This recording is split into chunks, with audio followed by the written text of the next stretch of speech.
तो हेलो बच्चों, कैसे हैं आप लोग। उम्मीद करता हूँ आप लोग ठीक होंगे। तो चलिए, अब जो पहला चैप्टर आपका हो गया 1.1 और 1.2, अब चलते हैं बच्चों अध्याय 2 पे, जिसका नाम है बहुपद। तो बहुपद में हम सॉल्व करेंगे प्रश्नावली 2.1। ठीक है, तो चलिए अब सीधे प्रश्नों पर चलते हैं, टाइम ना खराब करते हुए।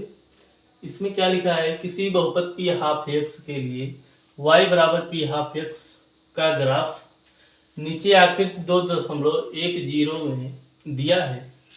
प्रत्येक स्थिति में पी हाफ एक्स के शून्यंकों की संख्या ज्ञात कीजिए बच्चे। ठीक है, चलिए इसको सॉल्व करते हैं। कैसे, देखिए ये जो लाइन है ऊर्ध्वाधर खड़ी है, इसको कहते हैं वाई एच। ठीक है, क्या कहते हैं, वाई एच। और जो ये क्षैतिज है ऐसे पड़ी हुई, इसको कहते हैं यक्स अक्ष। ठीक है, शून्यंक ज्ञात करना है। ठीक, शून्यंक कैसे ज्ञात करना है, हमें y का शून्यंक ज्ञात करना है पी हाफ एक्स में। तो कैसे, यहाँ पे देखिए, यहाँ पे ये जो लाइन है y को काट के जा रही है, ना कि x को। तो यहाँ पे x अक्ष पे कोई इसका कटान नहीं है, इसलिए इसका शून्यंक क्या हो जाएगा, शून्य हो जाएगा। क्योंकि ग्राफ x अक्ष को किसी भी बिंदु पर प्रच्छेद नहीं करता है, इसलिए इसका शून्यंक क्या हो जाएगा, शून्य हो जाएगा बच्चे। ठीक है, क्या लिखेंगे पहले वाले का, इसका शून्यंक शून्य होगा क्योंकि ग्राफ x अक्ष को किसी भी बिंदु पर प्रच्छेद नहीं करता है। अब यहाँ देखिए y को प्रच्छेद कर रहा है, x को नहीं। ठीक है, इसमें चलिए देखते हैं, x अक्ष है, x अक्ष को कहाँ पे प्रच्छेद कर रहा है, यहाँ पे। ठीक है, इसका जो शून्यंक होगा कितना हो जाएगा, एक ही बार तो यहाँ पे काट रहा है इसका, इसलिए इसका शून्यंक कितना हो जाएगा, एक। तो क्या लिखेंगे, क्योंकि इसका शून्यंक एक है, क्योंकि ग्राफ x अक्ष को एक बिंदु पर प्रच्छेद कर रहा है। कितने कर रहा है, एक बिंदु पर। ठीक है, इसमें देखते हैं 1 2 3, इसका शून्यंक कितना हो जाएगा, 3 हो जाएगा।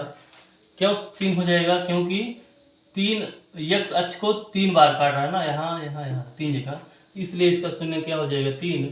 और लिखेंगे क्योंकि ग्राफ x अक्ष को 3 बिंदु पर प्रच्छेद कर रहा है। ठीक है, इसमें उसी तरह चलिए देख लेते हैं, 1 2, इसमें हो गया 2।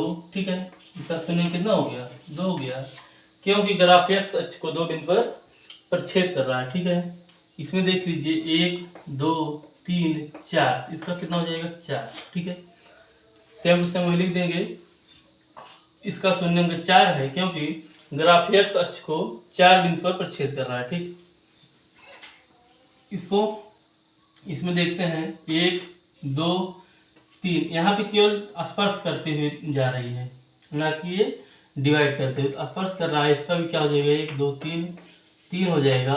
और क्या लिखेंगे, इसका शून्यंक 3 है क्योंकि ग्राफ x अक्ष को 3 बिंदु पर प्रच्छेद कर रहा है। ठीक है, तो ये आपका पहला प्रश्न, पहला क्या है कि प्रश्न था इसमें, और 2.1 इस तरह आपका क्या हुआ, कंप्लीट हुआ। अब हम चलते हैं प्रश्नावली 2.2 पे नेक्स्ट वीडियो में। धन्यवाद।